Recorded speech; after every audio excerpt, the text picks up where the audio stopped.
사도 바울은 로마를 가보기를 원하고 있습니다. 거기에 복음이 전파되어 이미 예수를 믿는 사람들이 생겼다는 사실로 인하여 그는 매우 고무되어 있습니다. 로마는 당시 세계 제국의 수도였고, 또 사도 바울이 이해하고 맡은 사역이 복음이 전 인류에게 전파되는 것이었습니다. 당연히 가보고 싶죠. 그러나 여러 가지 일로 몸이 묶여서 못 가고 있는 중에 편지를 먼저 보낸 것이 로마서입니다. 그리고 그의 궁극적인 선교 목적지는 스페인입니다. 너희를 지나서 난 스페인까지 가겠다. 그런데 지금은 내가 예루살렘에 가야 할 일이 있어서 너희에게 먼저 편지부터 보낸다. 이렇게 된 거죠. 예루살렘에 가야 하는 일은 이 마게도니아와 아가야, 지금의 발칸 반도의 북부 지방이 마케도니아, 남부가 아가야, 지금 우리가 아는 국가명은 그리스, 북쪽에 빌립보 교회, 데살로니가 교회 등이 있고, 아래는 남부에는 고린도 교회가 있는데, 그 교회들에서 예루살렘 교회에 가난한 자들을 위한 구제 헌금을 냈습니다. 그걸 전달하는 일이 매우 중요한 일이 되어서 예루살렘에 먼저 갔다 와서, 그리고 충만한 기쁨을 가지고 너희를 만나고, 즉 로마에 가고, 그리고 스페인에 갈 작정이다. 그런데 내가 예루살렘에 가는 일에 너희 기도하여 그 일이 순조롭고 기쁨이 되고 은혜가 되도록 나를 위하여 기도해다오. 이렇게 된 것입니다. 왜 이렇게 예루살렘에 가는 일이 어려운 일일까요? 사도 바울은 이방인을 위한 사도가 되었고, 그것은 유대인들이 기독교 복음을 받아들이지 않은 탓입니다. 그것이 하나님이 약속하신 메시아, 하나님이 이스라엘을 선민으로 불러 목적하신 궁극적인 하나님의 뜻이라고 믿지 않고, 하나님을 믿고 그러기 위하여 율법을 지키고 할례를 받는 것이 구원의 길이고, 예수로 인하여 그 모든 것이 무효화되어 유대인이나 이방인이나 차별이 없는 은혜에 의한 구원이라는 말을 저들은 거의 모욕으로 생각했습니다. 그래서 우리 사도행전에서 보듯이 사도 바울은 그의 선교 여행 동안, 말하자면 터키 지방의 선교나 그리스 지방의 선교에 언제나 유대인들의 공격 아래 목숨의 위협을 받곤 했습니다. 저들은 자기네들이 믿는 유일신, 그 종교를 지키기 위하여 이 이단아, 우리가 믿는 하나님을 왜곡시키는 사도 바울을 처형하기 위하여 열심히 쫓아다니면서 방해를 했죠. 그러나 바울은 사실상 하나님이 이스라엘을 택하고, 그리고 그 약속대로 메시아를 주시고, 그 메시아가 어떻게 구원을 성취하시고 그것을 모든 인류에게 베푸셨는가를 이제 깨우치고 하나님의 부름을 받아 이 일을 하고 있습니다. 그래서 이방 교회를 세우고 저들이 예루살렘 교회에 구제 헌금을 보낸 것을 큰 사건으로, 그래서 예루살렘 교회와 이방 교회가 모두 예수 안에서 동등한 하나님의 구원과 은혜를 나누고 있다는 걸 보여주고 싶습니다. 큰 사명이 됐죠. 그런데 틀림없이 예루살렘에 돌아가면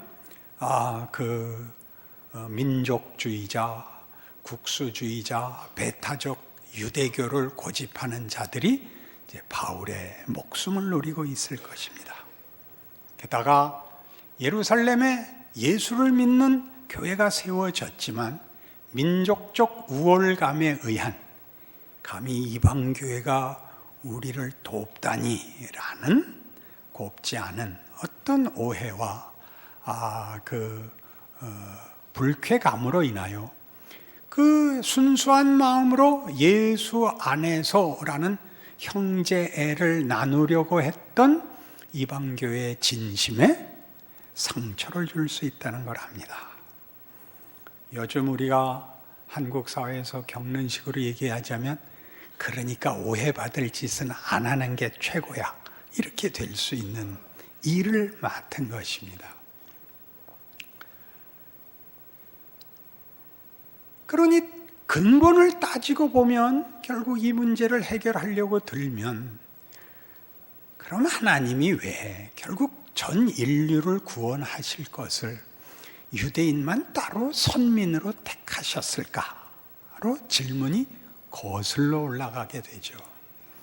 우리 기독교인들은 유대교와 연속성을 가지지만 그들을 택하시고 그들에게 준 약속들이 예수 안에서 성취되어 모든 인류에게 그 혜택을 준다고 알고 있는 자들입니다.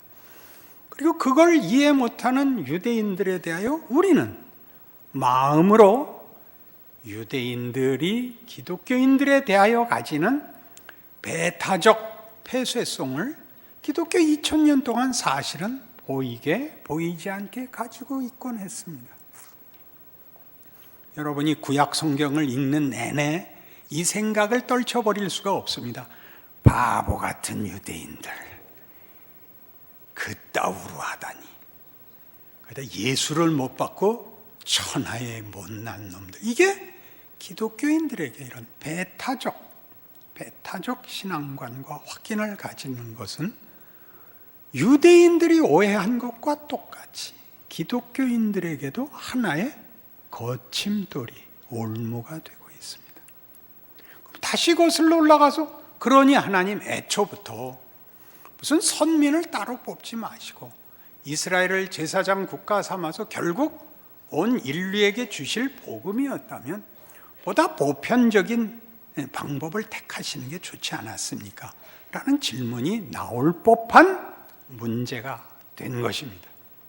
자, 바로 그것, 선민과 이방인을 가른 것 같이 우리의 인생 속에서 하나님이 일하시는 일에 선인과 악인을 나누시고 유능한 자와 무능한 자를 나누시고 잘난 자와 못난 자를 나누시는 현실은 무엇일까?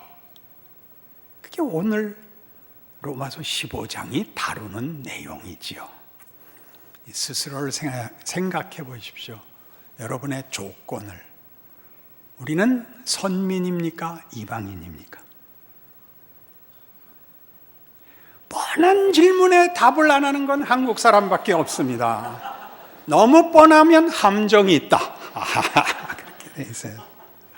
그러면 여러분은 잘난 사람입니까? 못난 사람입니까?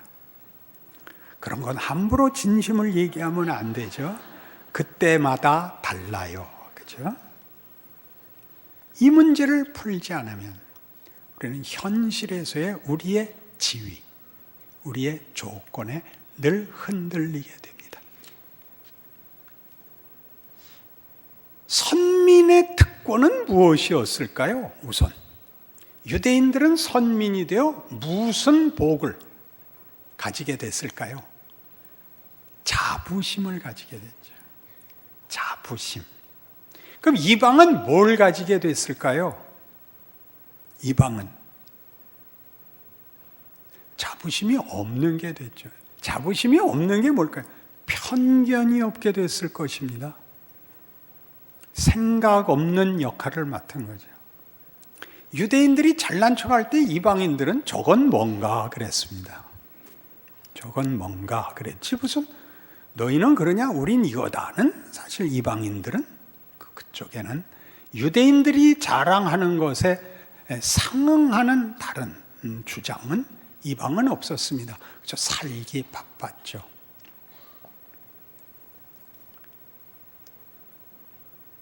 유대인들의 선민으로서의 자랑은 하나님이 무엇을 쓰기 위하여 그 자랑을 주었느냐 하면 약속의 신실한 하나님을 보이기 위해서 선민을 구별했다 그럽니다. 그것이 오늘 로마서 15장 7절 이하의 말씀입니다. 그러므로 그리스도께서 우리를 받아 하나님께 영광을 돌리심과 같이 너희도 서로 받으라. 내가 말하노니 그리스도께서 하나님의 진실하심을 위하여 할례의 추종자가 되셨으니 이는 조상들에게 주신 약속들을 견고하게 하려 했다 그럽니다. 이방에게는 안 주었던 것, 유대 사람들 이스라엘에게만 준 것, 하나님이 나타나시고 관계를 맺으시고 약속을 주셨습니다. 그들과 여러 가지 약속을 하셨습니다. 그 약속을 다 지키심으로 하나님이 신실하시다는 것을 선민이라는 혜택으로 충분히 증거로 삼으셨습니다. 그럼 이방은 뭐냐? 이어 나오는 구절입니다. 이방인들도 그 긍휼하심으로 말미암아 하나님께 영광을 돌리게 하려 하심이라 기록된 바 그러므로 내가 열방 중에서 주께 감사하고 주의 이름을 찬송하리로다 함과 같으니라. 또 이르되 열방들아 주의 백성과 함께 즐거워하라 하였으며 또 모든 열방들아 주를 찬양하며 모든 백성들아 그를 찬송하라 하였으며 또 이사야가 이르되 이새의 뿔이 곧 열방을 다스리기 위하여 일어나시는 이가 있으리니 열방이 그에게 소망을 두리라 하였느니라.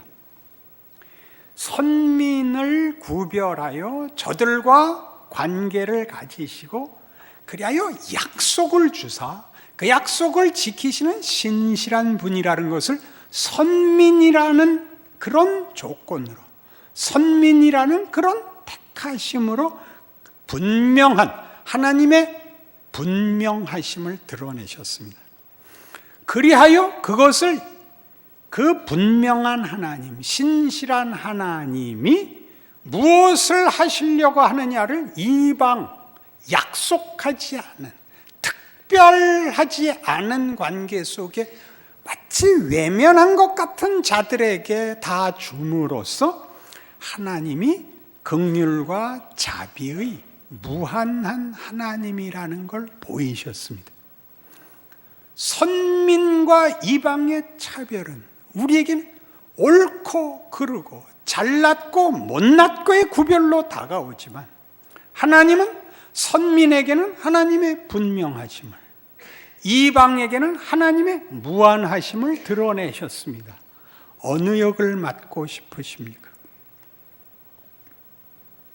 분명한 역을 맡은 사람이 배타적 우월감 속에 있는 것은 그 사람이 못나서 그런 겁니다.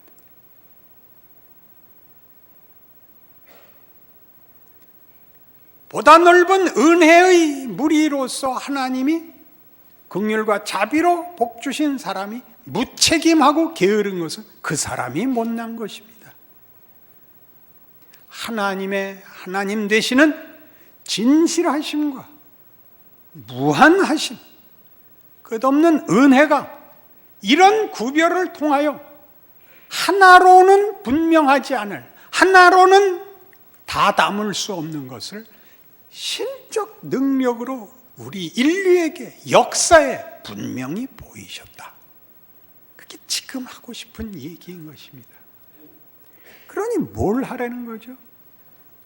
그러니 네가 누구에게 도움을 받을 때, 네가 누구에게 손해를 입을 때, 네가 어떤 조건 속에서 억울할 때, 그것을, 그 조건을 없애거나 그 상대를 없애는 것으로 문제를 해결하는 식은 하나님이 일하시는 방식을 모르는 것이다.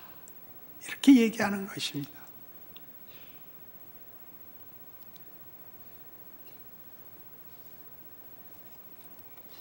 세 잔의 사과라는 책이 있는데 한국에 두 권의 책이 같은 제목으로 나와 있습니다. 하나는 외국인이 쓴 것이고 하나는 우리 한국 사람이 쓴 것인데 제가 인용하는 것은 외국인이 쓴 것을 번역한 것입니다. 세 잔느, 세 잔의 사과라는 것은 세잔이라는 화가가 미술에 대하여 치열한 연구와 노력과 그 정성을 다 기울였기 때문에 전문적 치열함과 노력을 표하는 관용구 같이 세 잔의 사과 그러면 전문성을 구하는 노력, 고급한 경지 같은 뜻이 되어 있습니다. 대단한 화가인데 자기 아내를 아주 사랑했습니다. 그래서 아내의 초상화를 17점을 남겼는데 제가 세어본 건 17점이고 더 있나 모르겠습니다. 유머 센스가 없으면 말을 알아들을 수가 없어요. 여러 점의 그 초상화를 남겼는데 하나같이 그리다 만 것 같이 무슨 습작을 한 것 같이 장난삼아 그린 것 같이 대강 그렸다는 사실입니다. 칙칙하고 잘생길 것 없는 표정에 자세가 부자연스럽게 어깨의 균형이라든가 팔이 놓인 자리가 다 어색하게 병원 대합실에 앉아 있는 사람같이 다 그린 것입니다. 이런 것을 사실로 그렸을 리는 당연히 없다. 이제 이게 그 책의 주제입니다. 세자는 무엇을 그려낸 것일까? 자기 안의 아름다움을 인간이 가질 수 있는 기술로는 표상할 수 있는 것으로는 그려낼 수 없다는 걸 알아서 일부러 기술을 쓰지 않음으로써 사람들로 하여금 자기 아내가 얼마나 아름다운지를 상상으로 우리의 기대와 우리의 완성의 그 경계를 넘어가기를 바랐다고 합니다. 이게 무슨 소리일까? 시편 8편에 가면 동일한 얘기가 시편에 나옵니다. 그런 얘기가 시편에 나온다고요? 시편 8편 여호와 우리 주여 주의 이름이 온 땅에 어찌 그리 아름다운지요 주의 영광이 하늘을 덮었나이다. 주의 대적으로 말미암아 어린아이들과 젖먹이들의 입으로 권능을 세우시며 이는 원수들과 보복자들을 잠잠하게 하려 하심이니이다. 주의 손가락으로 만드신 주의 하늘과 주께서 베풀어 두신 달과 별들을 내가 보니 사람이 무엇이기에 주께서 그를 생각하시며 인자가 무엇이기에 주께서 그를 돌보시나이까. 그를 하나님보다 조금 못하게 하시고 영화와 존귀로 관을 씌우셨나이다. 주의 손으로 만드신 것을 다스리게 하시고 만물을 그의 발 아래 두셨으니 곧 모든 소와 양과 들짐승이며 공중의 새와 바다의 물고기와 바닷길에 다니는 것이니이다. 여호와 우리 주여 주의 이름이 온 땅에 어찌 그리 아름다운지요. 시편 8편의 이 시는 하나님의 영광 아니 하나님이 만드신 인간의 영광을 감격해하고 있습니다. 온 세상에 하나님의 영광을 선포합니다. 그리고 그 영광을 사람의 발 아래 두셨습니다. 도대체 사람이 무엇이간데? 개역 개정은 하나님보다 조금 못하게 하셨습니다. 개역 성경에는 천사보다 조금 못하게 하셨습니다. 그게 뭘까요? 세잔의 사과. 인간이 상상하는 최고의 모습으로 그려주지 않고 그보다 조금 못하게 그려서 우리가 소원하는 가장 멋진 것을 넘어서도록 우리를 자극하고 증언하고 있다는 것입니다. 초급반을 안 하고 오면 우리의 소원은 뭐죠? 완벽하고 싶은 것입니다. 그렇지 않습니까? 완벽에 있어서 여러분의 완벽은 결국은 다 윤리적이고 기술적이고 그리고 심리적입니다. 그렇지 않습니까? 하나님은 그런 거 아니다를 우리로 하여금 늘 윤리적 결함이나 기능적 무능이나 심리적 불안에 절절매고 있는 우리에게 너는 그걸 해결해야 되는 게 아니고 나를 만나고 나를 의지하고 나로부터 힘을 받아야 하는 존재라를 끊임없이 우리에게 가르치고 있습니다.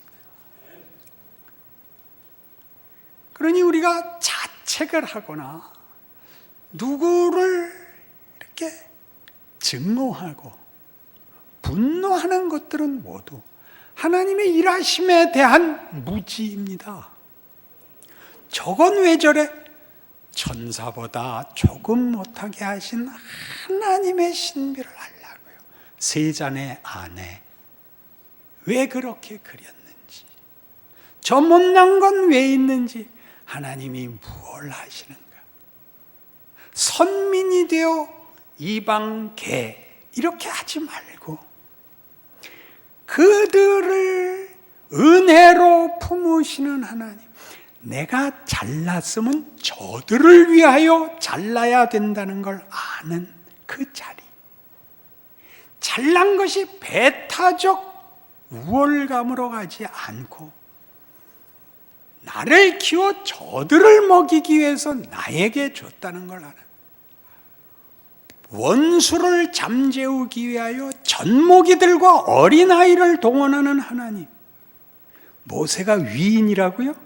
모세가 하나님의 필요한 걸 채웠다고요? 신성모독발상이죠. 우리 중에 누가 하나님께 도움이 된다 말입니까? 방해물이죠. 우리를 안 쓰고 하나님이 혼자 하시는 게 100번 유리하죠. 우리를 쓰면 천천히 걸으셔야 되는데요. 그리고 우리한테 하나님이 다 가르쳐 주시면 뇌가 터질 텐데요. 강제로 하면 비명을 지르잖아요. 우리랑 하시죠. 우리만큼 가지고도 이길 수 있는 하나님. 하나님이 하나님을 다 드러내시지 않고 우리만큼 갖고 이기실 수 있는 하나님이다를 매일 확인하는 거죠. 난 왜 이래? 그거면 충분해. 보리떡 5개면 돼. 그러잖아요. 적을 만나면 저건 괜찮다니까 물맷돌 하나면 돼. 우린 여유가 없죠. 이 여유, 믿음이 없는 거예요. 하나님이 뭘 어떻게 하시는지 모르니까 밤낮 조건에서, 힘에서, 우위에 서고 내 마음에 들게 상대방들을 무릎 꿇리는 일로만 해결을 하자고 들죠. 결국은 고함만 서로 높아지고 밤낮 인상만 쓰다 가는 거 아니에요. 그러지 말라는 거죠. 걱정 말라는 거예요. 고린도전서 4장에 가면 이런 설교들은 막 눈에 별빛이 나타나고 눈썹에 무지개가 피고 그래야 되는데 무지개는요 흑백으로 뜨면 안 돼요. 고린도전서 4장. 사람이 마땅히 우리를 그리스도의 일꾼이요 하나님의 비밀을 맡은 자로 여길지어다. 그리고 맡은 자들에게 구할 것은 충성이니라. 너희에게나 다른 사람에게나 판단받는 것이 내게는 매우 작은 일이라. 나도 나를 판단하지 아니하노니 내가 자체가 아무것도 깨닫지 못하나 이로 말미암아 의롭다함을 얻지 못하노라. 다만 나를 심판하실 이는 주시니라. 그러므로 때가 이르기 전 곧 주께서 오시기까지 아무것도 판단하지 말라.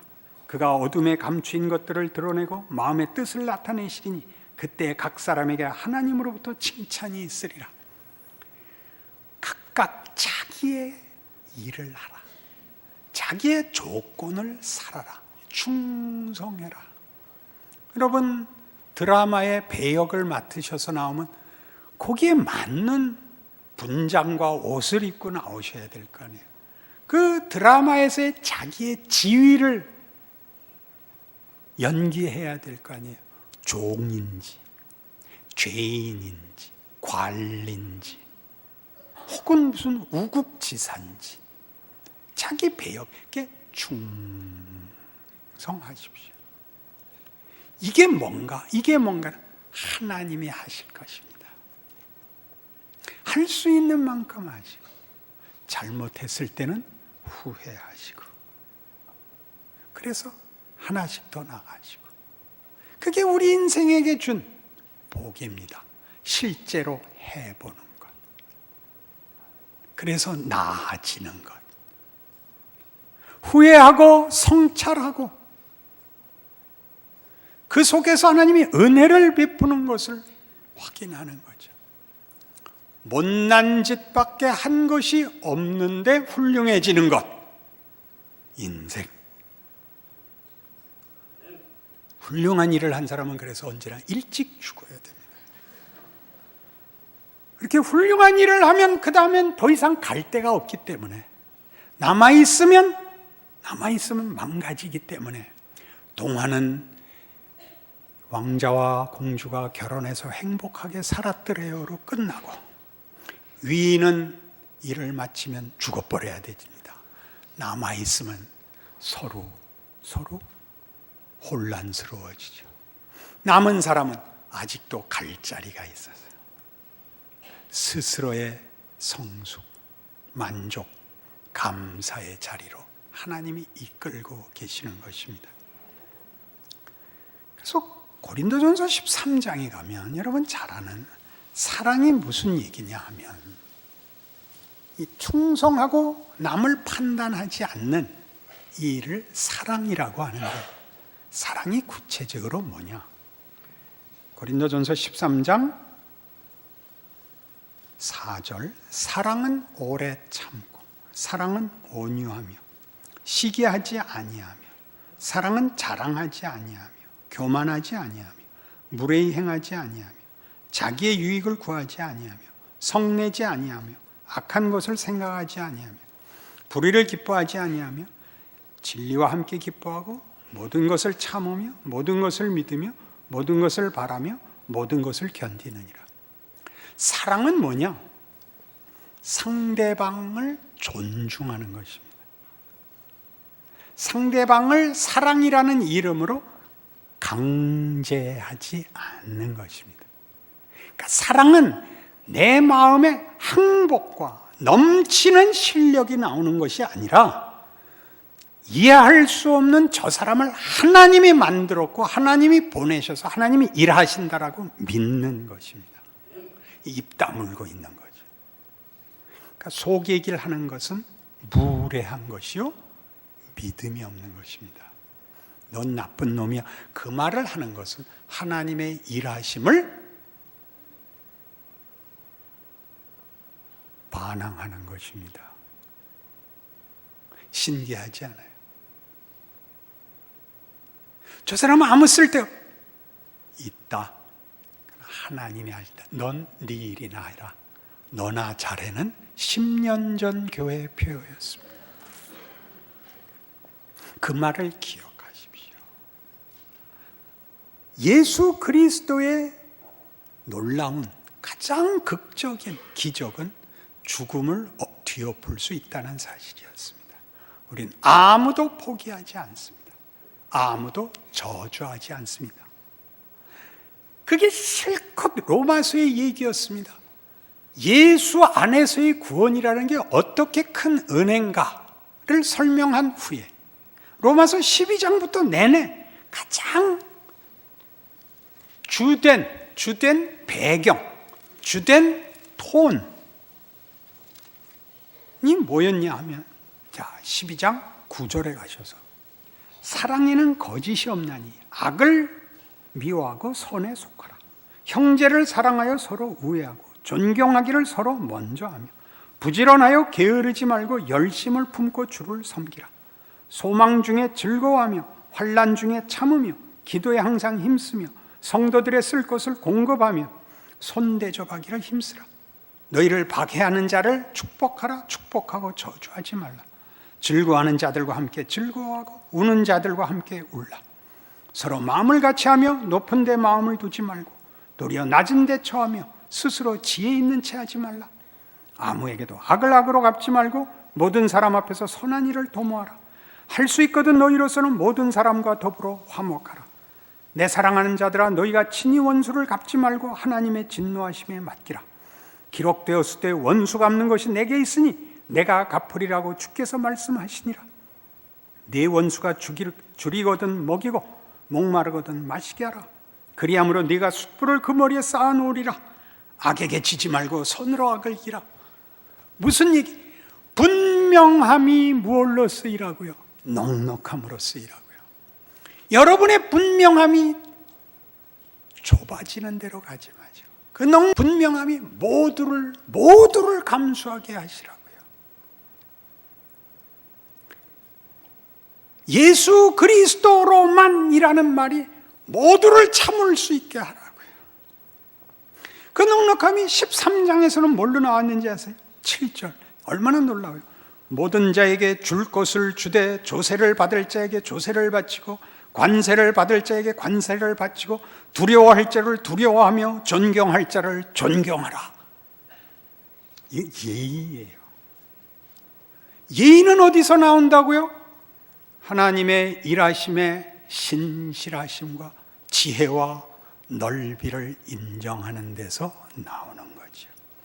각각을 덕목으로 붙잡아서 윤리가 되면 믿음은 사라지고 그 사람의 의지와 자랑만 남습니다. 그건 기독교가 아닙니다.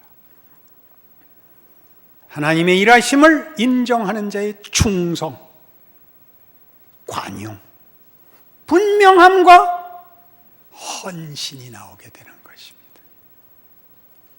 그러니 여러분 생애를 다시 살펴보십시오. 얼마나 넉넉한 지위와 운명과 조건 속에 있는지 아시겠습니까? 울어도 넉넉해야 되고 힘들어도 넉넉해야 되는 겁니다. 아이고 하나님, 내일은 조금 나은 하루를 주십시오. 오늘 충분히 울었습니다. 그런 잠자는 기도가 나오시고, 하나님 내일도 그러면 콱 죽어버릴 거예요. 그러나 내 뜻대로 마옵시고 아버지의 뜻대로 하옵소서. 그래야 되는 거예요. 그게 기독교 신앙이에요. 현실이 우리를 이기지 못해요. 하나님 손에 있으니까요. 그러니 충성하는 거예요. 웃을 수 있는 거죠. 누구와도 나쁜 생각을 안 하죠. 미로슬라프 볼프라는 신학자가 있습니다. 크로아티아 사람인데 끔찍한 내전을 겪어서 정말 동족들의 손에 의해 가족들이 살해되는 현장을 살아온, 그래서 씻을 수 없는 상처와 고통 속에 신학자니까 그걸 신학으로 풉니다. 그게 뭔가 결국은 용서해야 된다. 그래서 그 강연을 하는데 유명한 다른 신학자가 와서 질문을 합니다. 그래서 당신은 용서했는가? 그 강연은 알아먹겠는데, 그래서 당신은 용서했는가? 사람이 침묵을 지킵니다. 거듭 질문하죠. 답을 합니다. 못했습니다. 그러면 강녀는 왜 이렇게 하는가? 이것이 정답이기 때문입니다. 그러면 어떻게 할 것인가? 그리로 나아가야지요. 거기에 거리가 있다는 걸 인정합니다. 그러나 방향도 없고 목적지도 모르고 다만 명분만 있는 길을 가는 것이 아니라 우리가 용서 못하는 것 우리의 실력상 선택할 수 있습니다. 용서를 못하는 건 무슨 보상을 받는가? 어떤 효과가 있는가? 그걸 겪으셔야 됩니다. 보복으로는 아무런 답이 없다는 걸 살면 배웁니다. 누구를 욕하는 것으로 아무런 영혼의 유익이 없다는 것을 인생을 통해서 실컷 배웁니다. 성경이 얘기하는 용서는 우리 영혼의 답이 되고 우리의 인격과 인생을 감사케 합니다. 성경의 요구는 다만 강요가 아니라 다만 윤리와 가치가 아니라 실체하는 진리이기 때문에 성경이 권하며 요구하며 우리가 따르는 것입니다. 그 복된 인생을 사시는 여러분들 되서 이 의심 많고 고함 소리만 높은 이 시대에 열어놓은 마음을 가진 이 사람이 옆에 있으면 숨을 쉴 것 같은 사람으로 여러분의 자리를 지켜내시고 이 시대를 구원해 내십시오. 기도하십시다. 하나님 아버지 은혜를 감사합니다. 우리의 인생에 억울함과 고통과 절망과 비참함을 말씀으로 위로하십니다. 하나님이 우리에게 얼마나 많이 주실지 성경에 가득 약속이 되어 있고 그 일을 예수로 증거하셨고 우리 생애에 확인시키십니다. 그 길 걷고 있습니다.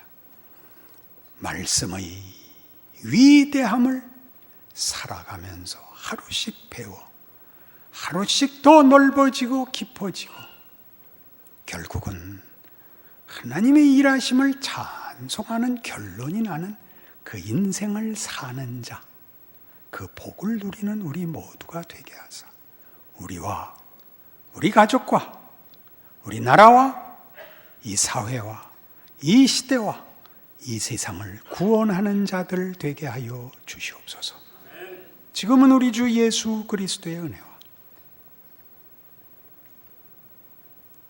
우리를 사랑하사 기꺼이 우리의 아버지가 되신 우리 하나님과 우리와 늘 함께 하사 우리가 어디로 가든지 동행하시며 지키시는 성령님의 동행하심이 주의 약속과 베푸시는 은혜를 기꺼이 마음으로 받아 우리의 삶에서 순종하고 충성하고 자랑하리라 약속하고 돌아가는 심령들 위해 영원토록 함께 있을지어다.